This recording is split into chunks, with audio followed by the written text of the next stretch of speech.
A difficult choice after coming under a 200 missile barrage from Iran exactly a week ago. While Tehran warns of consequences should Israel retaliate, Israel knows that a weakened Iran still holds powerful deterrent. That is the nuclear option. Our next story decodes the options and challenges before Israel and, of course, the United States as well.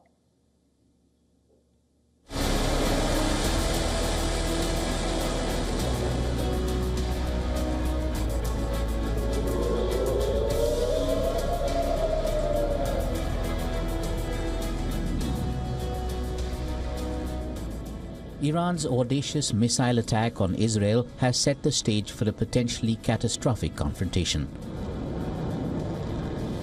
Iran launched 200 missiles a week ago. Tehran warned Israel, saying the missile barrage was revenge for the assassination of the Hamas and Hezbollah chiefs.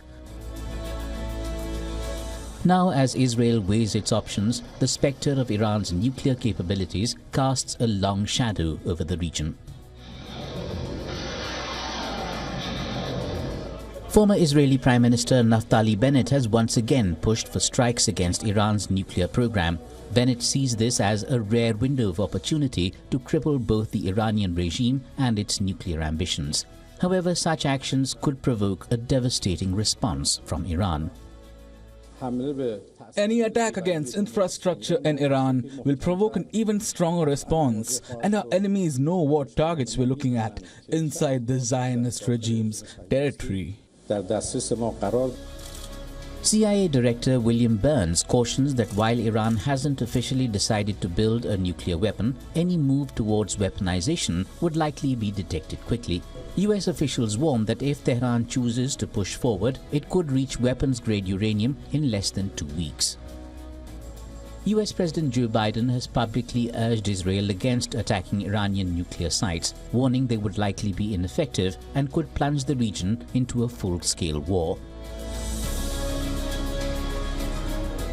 On the other hand, former President Donald Trump argued that Israel should hit nuclear sites first and worry about the rest later. But when they asked him that question, the answer should have been, hit the nuclear first and worry about the rest later. And that's what they should, if they're going to do it. Since the US pulled out of the 2015 nuclear deal, Iran has made swift advances in its nuclear capabilities. Tehran claims its nuclear program is peaceful, but its enrichment activities suggest otherwise. Israel has vowed that it will punish Iran. It was the second time Iran directly attacked Israel. In April, a barrage of around 300 drones and missiles triggered a measured Israeli retaliation that saw a single Iranian air defense radar installation destroyed. So will Israel choose to absorb the blow and not retaliate hard against Iran this time too? Bureau Report, WION World is One. For more on this story, we are now being joined by Dr. Paul Dorfman, visiting fellow at Sussex Energy Group, University of Sussex, a member of the Irish Government Radiation Protection Advisory Committee and chair of the Nuclear Consulting Group. Thank you so much for joining us on WION.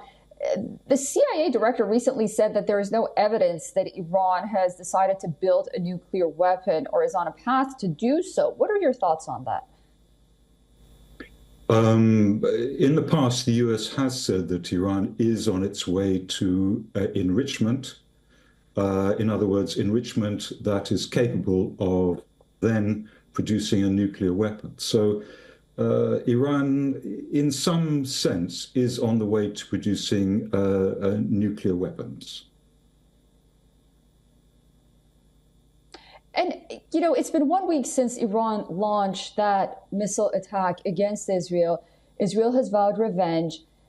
Many are wondering, first of all, what is the thought process in Israel, perhaps, regarding this retaliation and why it hasn't retaliated yet? And perhaps would it be, for example, U.S. mediation or fear of repercussions, or maybe it just feels like it doesn't need to attack Iran at this point because it has to take care of Hezbollah and possibly Hamas?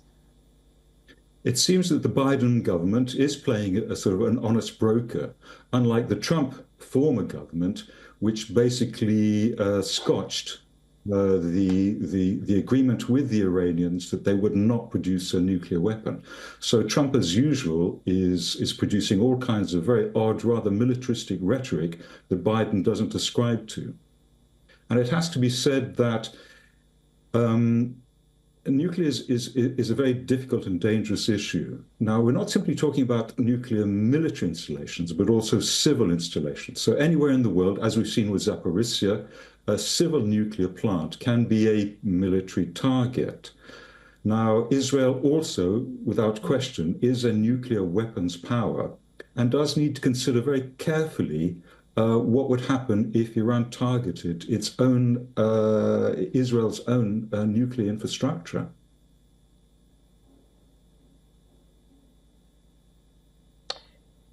If Israel attacks Iran in retaliation for Iran's attack against Israel a week ago, would Iran hit back? How do you think this cycle could ultimately end or develop moving forward? There's no way of knowing. Often these cultural gaps are things that people don't understand.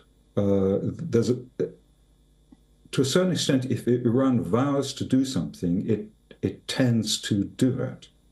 Now, are we seeing a sort of a Cold War or a proxy war in the Middle East? That's difficult to judge, but certainly we're at an incredibly dangerous time. And if Israel were to target Iranian nuclear installations, we seem to be in for a very rough time.